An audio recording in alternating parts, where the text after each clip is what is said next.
सोचिए अगर आप किसी एक्सीडेंट का शिकार हो जाओ और डॉक्टर कहे कि खून नहीं मिल रहा तो क्या आप सरवाइव कर पाएंगे। अब सोचिए एक ऐसी दुनिया जहां पे खून हमेशा अवेलेबल हो, ना डोनर की जरूरत हो और ना ही मैचिंग की टेंशन हो, बल्कि फ्रेश ब्लड एक टेस्ट ट्यूब से निकला हुआ एक मरीज को लगा दिया जाए और सोचें कितनी जानें बचाई जा सकती हैं। ये कोई फिक्शन नहीं है बल्कि ये आज के दौर में हो चुका है। साइंटिस्ट ने एक ऐसा आर्टिफिशियल ब्लड तैयार किया है जिसके लिए ना मैचिंग और ना डोनर की जरूरत है।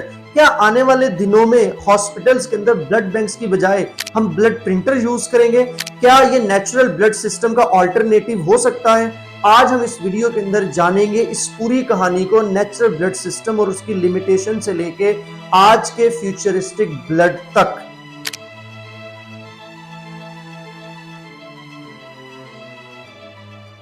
अस्सलाम वालेकुम दोस्तों, ये जो आपके जिस्म के अंदर लाल रंग का खून दौड़ता है, ये सिर्फ लाल रंग का लिक्विड नहीं है बल्कि इसके पीछे छुपी हुई है बहुत बड़ी कहानी।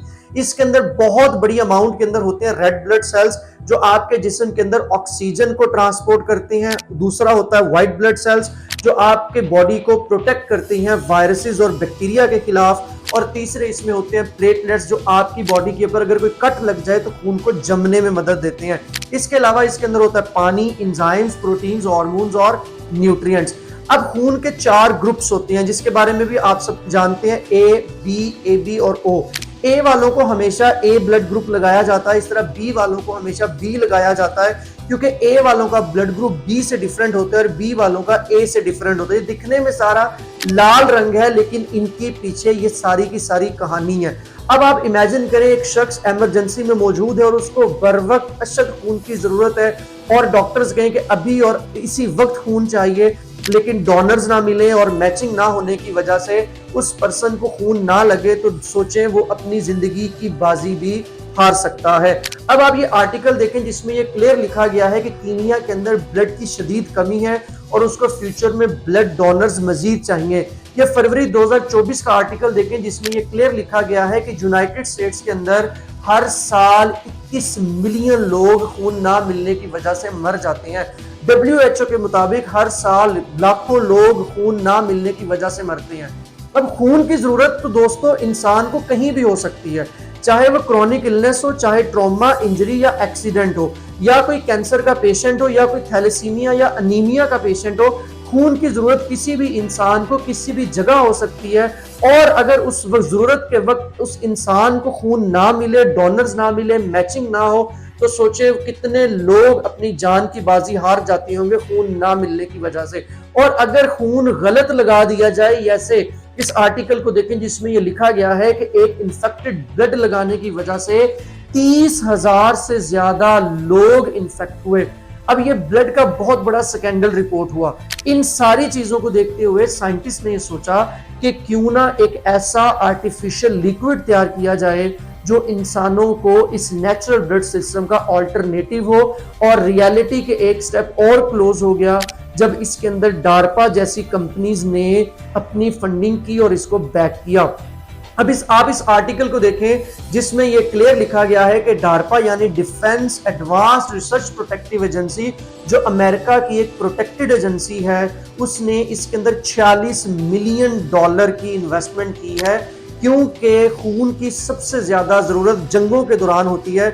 जब कोई जख्मी अपनी जान से खेल रहा होता है तो उस वक्त ना तो मैचिंग का इतना टाइम होता है, ना डोनर्स को तलाश करने का टाइम होता है। उस वक्त इसको सबसे ज्यादा जिस चीज की जरूरत होती है वो होता है खून, जिसकी वजह से डार्पा जैसी कंपनीज ने भी इसको फंड किया है और इसको बैक किया है। 2022 के अंदर सबसे पहले इसको ट्रायल लगाया गया एक लैब ग्रोन ब्लड का। लैब ग्रोन ब्लड को दरअसल हमने स्टेम सेल्स के जरिए बनाया है। सबसे पहले मैं अपने व्यूअर्स को यह बताता चलूं कि स्टेम सेल्स हमारी बॉडी के अंदर वो जनरल स्टेम सेल्स होते हैं जिनसे आगे बॉडी के अंदर बहुत सारे सेल्स बनते हैं। आप हमारी ये एंटी एजिंग वाली वीडियो देखें जिसमें मैंने स्टेम सेल्स के बारे में क्लियर कहा है कि किस तरह हमारा एक स्टेम सेल होता है और फिर वो डिवाइड करते हुए एक कंप्लीट ऑर्गेनिज्म में डेवलप हो जाता है। इस तरह ये जो मैंने आपको थोड़ी देर पहले वीडियो के अंदर red blood cells, white blood cells और प्लेटलेट्स बताए हैं, ये तीनों टाइप के सेल्स भी स्टेम सेल से बनते हैं।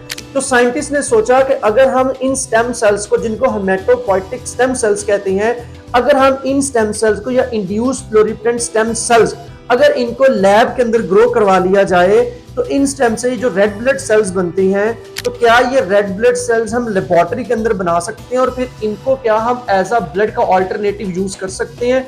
इस तरह स्टेम सेल से कुछ आर्टिफिशियल रेड ब्लड सेल्स बनाए गए और फिर उनका 2022 के अंदर ट्रायल लगाया गया, जिसमें 5 से 10 मिलीलीटर इन सेल्स को बॉडी के अंदर इंजेक्ट किया गया ताकि इनकी सेफ्टी देखी जाए। और इनिशियली इसका कोई भी साइड इफेक्ट नहीं आया और इसका दूसरा ट्रायल 2025 में लगाया जाएगा और इसको 2030 तक कंप्लीट किया जाना है ताकि 5 से 10 साल के अंदर ये कंप्लीटली ह्यूमंस तक अवेलेबल हो। फिर यहां से साइंटिस्ट ने एक स्टेप और लिया कि लैब ग्रोन ब्लड से हम आर्टिफिशियल ब्लड की तरफ जाएं। दरअसल दोस्तों मैं आपको बताता चलूं कि artificial blood lab grown blood से डिफरेंट है। लैब ग्रोन ब्लड के अंदर हमने स्टेम सेल्स के जरिए नेचुरल रेड ब्लड सेल्स बनाए, जबकि जो आर्टिफिशियल ब्लड है ये आइसोटोनिक फ्लूइड है। इसके अंदर हमने हीमोग्लोबिन वेसिकल्स को यूज किया और दूसरा हमने फ्लोरोकार्बन्स को यूज किया। अब यहां से यह हुआ कि ऐसे डोनेशंस, ब्लड डोनेशन जो एक्सपायर हो चुकी थी, साइंटिस्ट ने उनसे सेल्स लिए, उनकी हीमोग्लोबिन को एक्सट्रैक्ट किया और फिर उन हीमोग्लोबिन के ऊपर एक लिपिड का कैप्सूल चढ़ा दिया और उससे एक आइसोटोनिक फ्लूइड बनाया। अब ये जो आइसोटोनिक फ्लूइड है, इसके लिए ना तो किसी मैचिंग की जरूरत है और ना ही किसी डोनर की जरूरत है। फिर इस फ्लूइड को ह्यूमन बॉडी के अंदर इंजेक्ट किया गया। इसको पहले 2022 के अंदर ट्राई किया गया, जिसमें 100 ml ह्यूमन बॉडी के अंदर इंजेक्ट किया गया ताकि इसकी सेफ्टी देखी जा सके। और फिर इसका दूसरा ट्रायल 2025 में लगाया गया, जिसमें 400 ml तक इस बॉडी के अंदर इंजेक्ट किया गया ताकि 2030 तक हम इस ब्लड को हर नजरिए से जांच लें कि इसके अंदर क्या क्या प्रॉब्लम आ सकती है और इसकी क्या क्या लिमिटेशंस हो सकती है, ताकि इसको भी बहुत जल्द ह्यूमन मार्केट में ह्यूमन की अवेलेबिलिटी के लिए यूज किया जा सके। अब ये जो आर्टिफिशियल ब्लड है, ये पर्पल कलर का वायरस फ्री ब्लड है जो किसी भी इंसान को किसी भी मौके पर लगाया जा सकता है।